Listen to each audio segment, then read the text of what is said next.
अस्सलाम वालेकुम dear students, how are you. उम्मीद है कि सब खैरियत से होंगे।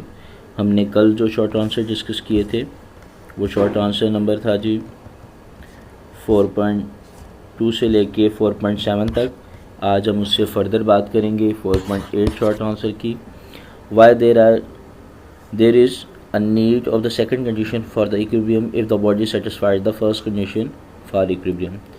वो कहता है कि अगर पहली कंडीशन को वो सेटिस्फाइड करता है तो फिर दूसरी कंडीशन की ज़रूरत क्यों पेश आती है। ओके, यहाँ पे देखें बेटा इसका आंसर है the first condition of the equilibrium still satisfied it is because the body has the tendency to rotate. अगर पहली कंडीशन को सेटिस्फाइड करने के बावजूद बॉडी में क्या आ जाए, रोटेशन मोशन आ जाए। This situation is demand and other condition for the equilibrium in addition to the first condition for equilibrium, कि पहली कंडीशन में किसी और चीज़ का भी इजाफा करना ज़रूरी है। This is called the second condition of equilibrium, जो कि क्या है, according to this a body satisfied second condition equilibrium when the resultant torque equal to zero. क्योंकि बॉडी में टार्क प्रोड्यूस होता है, तो अगर हम रिजल्टेंट टार्क ज़ीरो कर देंगे तो डेफिनेटली वो बॉडी क्या होगा, इक्विलिब्रियम में आ जाएगा। तो ये बेटा इसका आंसर है। नेक्स्ट हम बात करते हैं जी 4.9 शॉर्ट आंसर की। कहता है what is the second condition for equilibrium. तो यही जो मैंने अभी आपको हाईलाइट किया था आंसर, यही आंसर 4.8 और 4.9 दोनों के लिए आपने लिखना है, ठीक है। और उसके साथ ही उसकी डायग्राम भी है, वो डायग्राम आपने मस्ट बनानी है। मैं आपको दिखा देता हूँ, ये वाली डायग्राम है बेटा जो सेकंड कंडीशन में आपने यूज़ करनी है, ठीक है।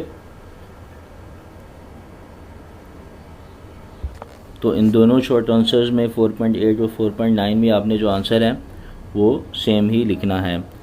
अब नेक्स्ट चलते हैं बेटा, हमारे पास है 4.10।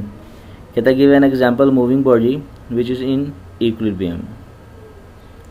Give an example of a moving body which is in equilibrium.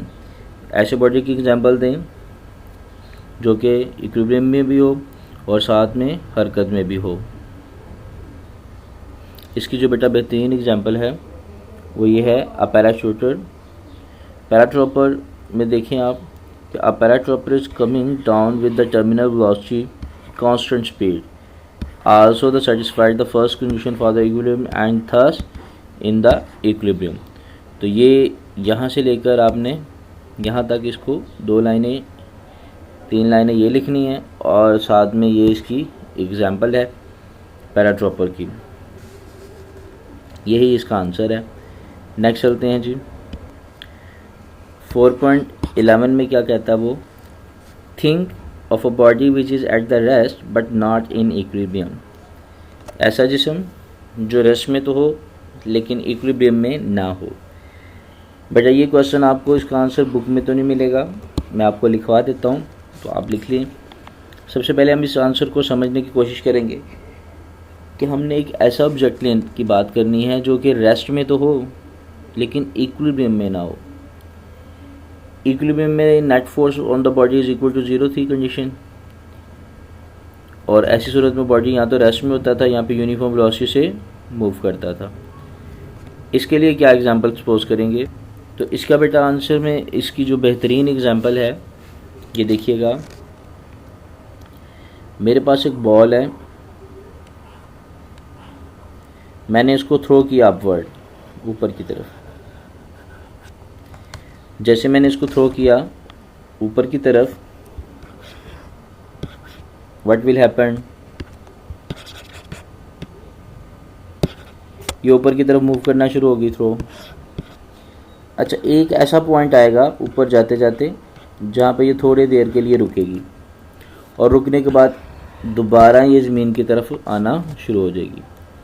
तो बेटा जब मैंने इसको अपवर्ड थ्रो किया तो उस लेवल पे जहाँ पे ये थोड़ी देर के लिए रुकी,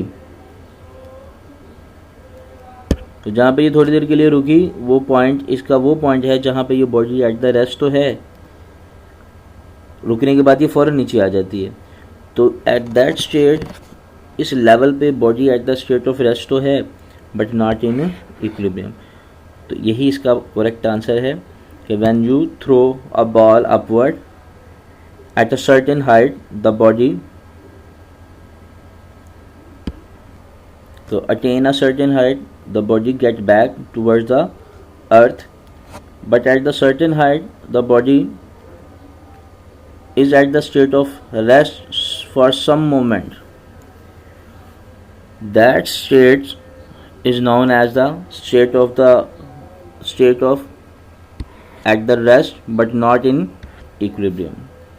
ठीक है बेटा, उर्दू में भी सुन लें कि जब किसी जिस्म को थ्रो करते हैं अपवर्ड,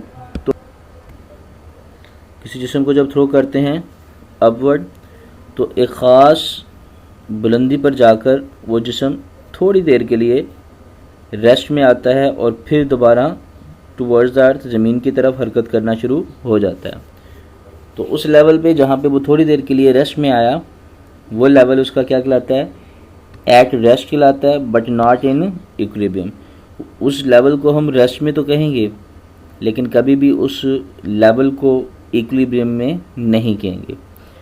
तो उस हालत में बॉडी जो है वो रेस्ट में तो ज़रूर होता है बट नॉट इन इक्विलिब्रियम। तो यही आपका करेक्ट आंसर है। नेक्स्ट हमारे पास चलते हैं जी 4.10-12 के हवाले से। Why a body can not be in equilibrium due to the single force acting on it. एक सिंगल फोर्स के ज़रिए से बॉडी इक्विलिब्रियम में क्यों नहीं आता? तो याद रखिएगा बेटा, हमें इस बात का अंदाज़ा है पहले से ही कि a single force is must be produced an acceleration in a body not at the state of rest, it move with some velocity. तो सिंगल फोर्स कभी भी किसी बॉडी में जो है वो इक्विलिब्रियम प्रोड्यूस नहीं कर सकती, बिकॉज वो इसमें क्या करेगी? एक्सेलरेशन प्रोड्यूस करेगी, उसकी वेलोसिटी प्रोड्यूस होगी। यही इसका करेक्ट आंसर है। Next one, why the height of the vehicle is kept as low possible.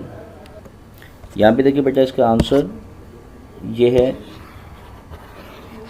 Vehicles are the made heavy at the bottom. इसको बॉटम से हैवी किया जाता। तो इस क्वेश्चन के आंसर में आपने लिखना है जी, vehicle made at the heavy at the bottom. Vehicle को बेस से जो है वो हैवी किया जाता है। This lower their centre of the gravity, इससे इसका सेंटर ऑफ ग्रेविटी लो तो होता है। And help to increase their stability, और इसकी स्टेबिलिटी को हम इंक्रीज़ करते हैं। ये इसका करेक्ट आंसर है। उसके बाद बेटा ये जो हमारे पास अगला क्वेश्चन है 4.14, इसमें कहता है what explain the what mean by the stable, unstable and neutral equilibrium, give me one example in each cases.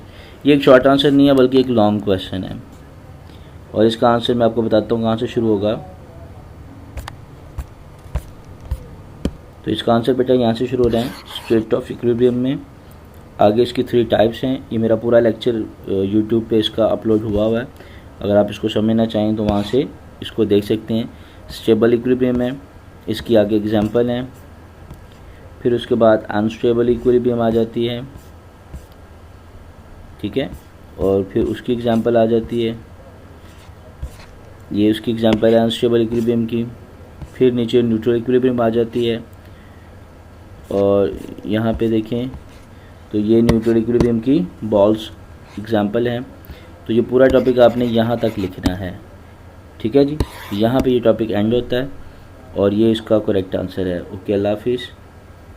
उम्मीद है कि आपको जितने भी लेक्चर प्रीवियस भी अगर देखने होंगे तो उसके लिए मेरे चैनल को सब्सक्राइब कीजिएगा, आपको तमाम वीडियोस मिल सकती हैं। ओके, अल्लाह हाफिज़।